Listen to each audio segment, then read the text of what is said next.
নমস্কার, news time Bangla ডিজিটালে আপনাদেরকে স্বাগত। আমি রয়েছি প্রিয়াঙ্কা আপনাদের সঙ্গে। বৃহস্পতিবার সকাল থেকেই বৃষ্টিপাত সেরকম কিন্তু দেখা যায়নি। সকালে যেভাবে একেবারে গুমোট গরম ছিল, তারপরেই বেলা গড়ানোর সঙ্গে সঙ্গে দেখা গেল আকাশ কালো মেঘে ঢেকে গেল।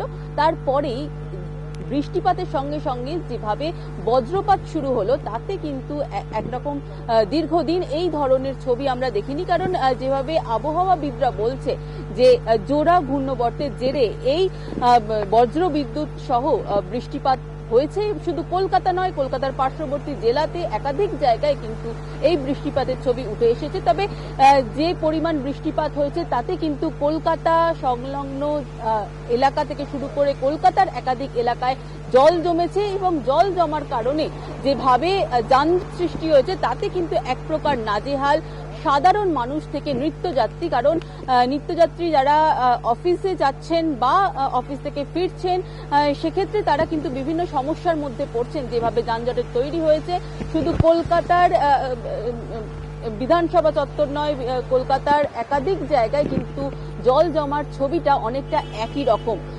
আবহাওয়াবিদরা যেরকম জানাচ্ছেন যে এই বৃষ্টিপাতের পরিমাণ কিন্তু যেভাবে আগামী দিনেও সোমবার পর্যন্ত আলিপুর আবহাওয়া দপ্তরের রিপোর্ট অনুযায়ী সোমবার পর্যন্ত এই বৃষ্টিপাত থাকবে। তবে তারপরে ধীরে ধীরে অর্থাৎ আগামী সপ্তাহে কিন্তু বৃষ্টিপাতের পরিমাণ কমবে, তেমনই কিন্তু তাপমাত্রা কিছুটা হলেও বাড়বে। তবে এই মুহূর্তে যেভাবে বৃষ্টিপাত হচ্ছে কলকাতা সহ বিভিন্ন জায়গায় বজ্রবিদ্যুৎ সহ বৃষ্টিপাত, সেক্ষেত্রে কিন্তু তাপমাত্রার পরিমাণ বেশ কিছুটা কমবে স্বাভাবিকের তুলনায়, এমনটাই কিন্তু আলিপুর আবহাওয়া দপ্তরের তরফ থেকে জানা যাচ্ছে। তবে যেভাবে আবহাওয়ায় এই বদল এসেছে বা আবহাওয়ায় যেভাবে বদল হচ্ছে, তা কিন্তু একরকম চিন্তা তৈরি করছে বা চিন্তার ভাঁজ ফেলছে আবহাওয়াবিদদের কপালে। কারণ যেভাবে গ্লোবাল ওয়ার্মিং হচ্ছে বা যেভাবে ভারসাম্য নষ্ট হচ্ছে, তা কিন্তু অবশ্যই চিন্তার বিষয়।